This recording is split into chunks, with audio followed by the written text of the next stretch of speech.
Okay. So now you got this big house, you got your wife, you got your job, you got cars, you got all this nice good stuff. What's happens in your relationship with your wife? I was married 15 years. Uh-huh. The first 13 years was perfect. The last 2 years got shaky. Okay. And I tried for 2 years to try to make it work. It just wasn't working. And finally we decided we needed to call this thing off. And so we decided we'd get a divorce. And we had a brand new Cadillac, brand new truck. And we decided, at first she decided she wanted the house.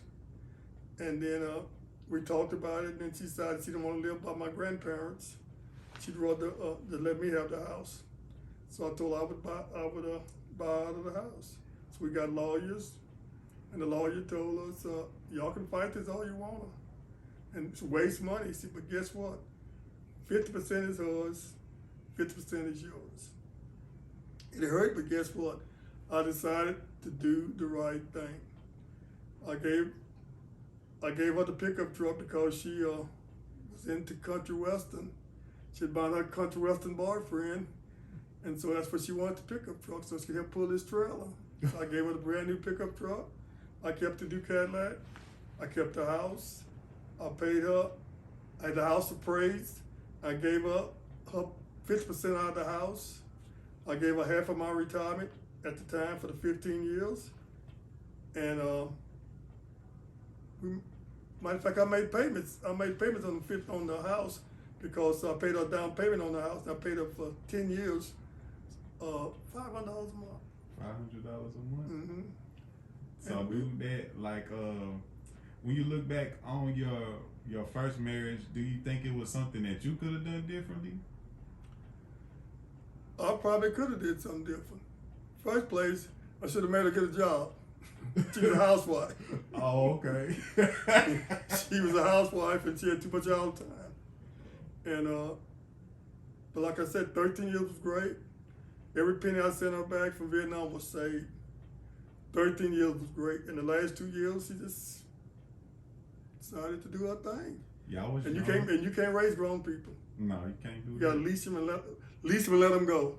I understand. And that's what I did. And we went to the courthouse. We got a divorce. We got a divorce decree, and we said we'd always be friends, and we was always friends. That's a blessing to stay. We was friends always with your friends. ex. We did. I didn't hide from her. She didn't hide from me. If I seen her in the grocery store, we had conversations. She was always friends with my sister and them. She'd go visit my sister and them. I was always friends with her mom and dad. Matter of fact, her brother's your godfather. That is a fact. So when you do the right thing, pay people what you owe them, don't have no problem. That's good. Everybody loves you then. So when you try to be a heister, people don't like you. I understand. Okay, so one thing I didn't touch on was that her brother is your best friend. Her brother is my best friend now. And his name is Lonnie Green Jr. He's my best friend. My ride and die. He ride and die with you. And he didn't have no problem with you dating his sister? He didn't want me to marry his sister. He never would introduce me to his sister. He said, I'm not getting into that. You can get that on your own. So he would not introduce me to his sister. I met his sister on my own. Okay. He tried to talk me out of it. I said, oh no. And so you proved him wrong for 13 years, but that final two, he was right. He was right for the first 2 years, and he got me out of my crisis. I got into deep depression. Because of being divorced? Of being divorced. I'd go in the house and work, go in the house and shut the door. I lost about 45 pounds, nothing skin and bones. He come to visit me one day, and he snatched the curtains over. He said, get out of here. You're dying. You didn't do nothing wrong. It was get out of here now. You're dying. He said, no, let's get out of this house now. He saved my life. He said, wow, that's something else right there. Well, I love him to death. And what would your advice be to somebody who, kind of has into depression from a relationship? Tell somebody. Don't try to keep it to yourself. Because everything that you think you're hiding, they already know. I call myself hiding, but everybody knew more about it than I did. Somebody won't talk about it. Right. Because you ain't the only one. When somebody doing something wrong, you ain't the only one. You ain't the only one know. Right. Somebody else know. Trust me. Okay, so you pulled Wendy yourself- Williams, you know.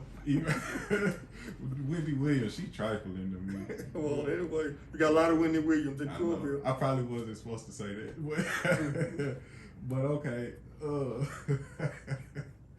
Okay, so you get yourself out of the depression.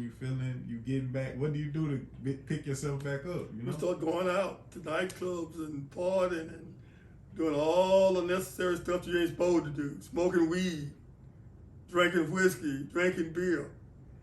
And going finally, to the cafe. we went to the cafes all the time, but guess what? We always had a designated driver. We always had one person stay sober. That's smart. We never had no wrecks, never tore up no cars because we always had a sober guy driving the car. We was always responsible. Never got a DWI.